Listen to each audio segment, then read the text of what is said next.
My friend, this song's called Homegrown. Mr. Neil Young. Sounds like me trying to learn Audacity. If you like this channel, thumbs up, put something cool in the comment section. If you have a suggestion on something you'd like to learn or you're struggling with, ask questions. Or, dear gosh, become a member and support my dream. At 45, I'm trying to follow my dream of being a musician. That means putting out content, having fun, answering questions, going live, and trying to learn every day about more and how to teach it and have fun. Today we're going to be playing in the key of G major. G major, as you just saw, has several chords. One of them is G. G major, A minor, the infamous B minor, you betcha. You can play C major as the A shape, piao miao, and then put it at the 3rd fret, or you play Old Faithful. After that, you can move this up for kind of D sussy. I use that a lot when I'm moving chords around, or you can just play Old Faithful triangle. The minor 6, it is the same key signature as G major, which means when you play like a G major scale, do, re, mi, fa, sol, la, ti, do, you could also play an E minor scale over the top of that, or you could use your pentatonic systems, which we'll talk about for this song in particular. This song, kind of interesting, has this kind of...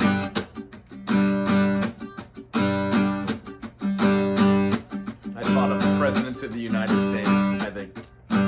Long story short, it's going to be playing the chords of G major, F major, D major, and C.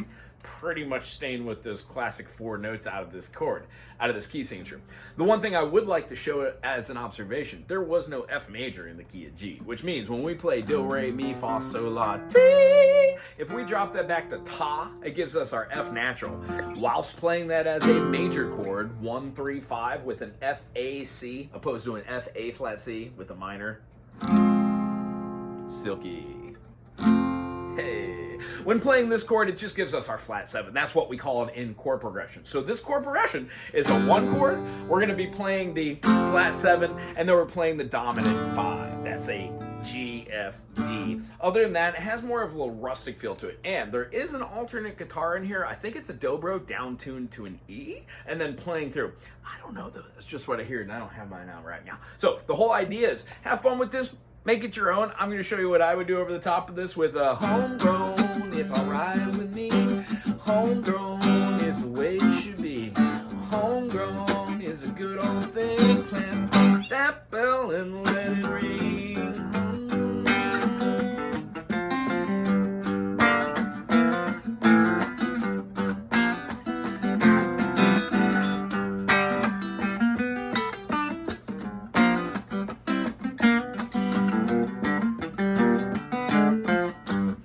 Just doing is I'm playing around with G major, G dominant 7, F major, and F dominant 7. Just by lifting that pinky, I'm revealing the note that's on that bar chord. If you're still playing bar chords and you're having a hard time with it, remember, practice them. I would do like an E major with the secondary fingering, just like that, scoot it up, and then practice where your finger feels good. The 3 things I look for when I'm watching a new student play the bar chords on any instrument is that the thumb is directly in the back. It's not popping up over the top trying to peek for something. It's not hiding to the side. It's not doing this number where it's going counterclockwise, and it's not doing this. The only really proper way to do it is just put it right behind so it looks like it's just peeking up right behind the fret you're playing on. And after a period of time, you just remove the thumb at all. You don't really need it to do what you're doing after you play for a while. You'll start feeling that out. So don't get worried about bar chords, but try. 5 minutes here, 5 minutes there, it goes a long way. If you have any questions about how this song goes, it is basically an intro of the G, G, F, D, G. We're gonna do homegrown.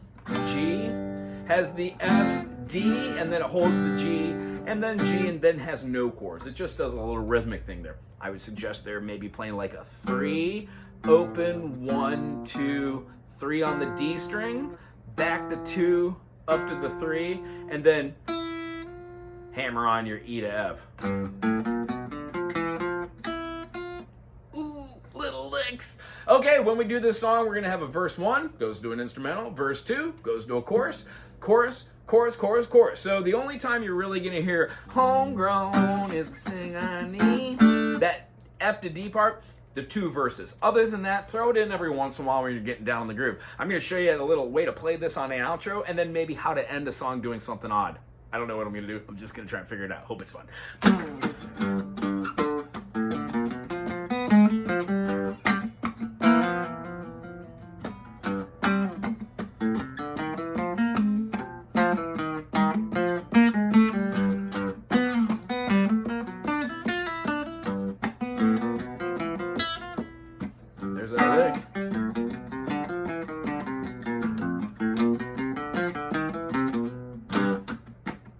little fun part for the fingers there. If you want to do dyads,